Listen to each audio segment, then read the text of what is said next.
அனைவருக்கும் வணக்கம். புத்தக வாசிப்பு மூளையை தூண்டி சுறுசுறுப்பாக வைத்துக் கொள்வதால் மனம் முதுமையடைவதை தடுக்கிறது. மனம் எப்பொழுதும் இளமையாக இருக்கிறது அப்படின்னு சொல்லுவாங்க.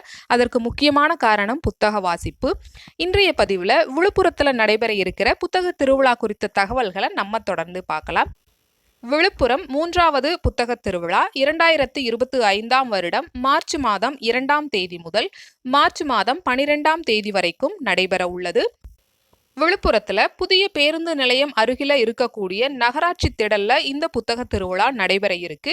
காலை 10 மணி முதல் இரவு 9 மணி வரைக்கும் புத்தக திருவிழா நடைபெறுங்கிற தகவலை சொல்லியிருக்காங்க. அது மட்டுமல்லாம இந்த புத்தக திருவிழாவில் மாணவ மாணவிகளுக்கு ஏற்ற கலை நிகழ்வுகளும் போட்டிகளும் சிந்தனையாளர்களோட சொற்பொழிவுகளும் நடைபெற இருக்குங்கிற தகவலையும் சொல்லியிருக்காங்க. இந்த வாய்ப்பை நாம் நல்ல முறையில் பயன்படுத்திக்கலாம். நன்றி, வணக்கம்.